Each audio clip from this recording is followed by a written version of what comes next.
All you gotta do is get a whole bunch of money saved up, get a big name feature on one of your songs, and it's up, man. It's lit. Your entire life would change. Now give me 5 minutes or less, and I'll tell you why that entire idea needs to get thrown away in the trash.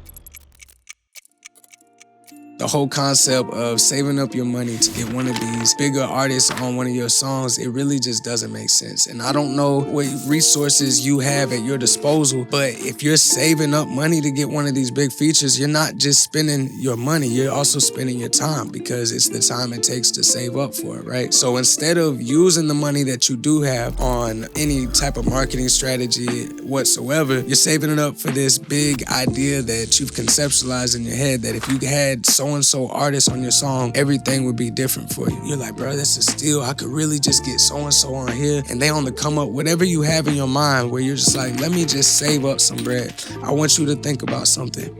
If you get them on your song, you're not getting anything else. Let's say you spend $25,000 to get little so-and-so on one of your songs, right? That doesn't include anything else. 9 times out of 10, unless you see it in the agreement, that doesn't mean they're gonna do any promotion for you, marketing, even shout out the fact that they are on your song. Let's say you wanna do a music video or anything like that. Nope, all of these things are extra. Let's say you just spent a year and you just been saving up and you got this B-list celebrity to get on your song. It sounds real good, right? But all this AI voice stuff, who's really gonna believe you? Unless you actually can spend the extra money to get them to promote on their platform, to appear in your video. And again, I don't know what resources you have at your disposal, but assuming you don't have the extra money, if you have to save up for this in the first place, to get the marketing and the promotion budget from them, and for them to even agree to it, because even if you had the money, that doesn't mean that they're gonna be down. If they're signed, their label has to be down for it as well. Their label has to sign off for them to be in your video, or they have to agree to it if they're independent. Regardless, you having the money doesn't always mean that it's gonna happen. But all that time that you spend trying to save up for this big feature, you could have been using that money and that time to be growing your own audience to get to a higher level. That way, if you do end up collaborating with them, they're more likely, because you're at a higher level, to want to promote whatever y'all work on their platform as well. Maybe at that point, the price would be a lot lower, or it wouldn't even be there at all, because they just want to work with you because they seen what you've been building. Focus on what you got. Another way that I guess I would do a feature, even starting out, if you could pay maybe to get on one of their songs, that's different, right? Getting one of your songs with the big name feature on it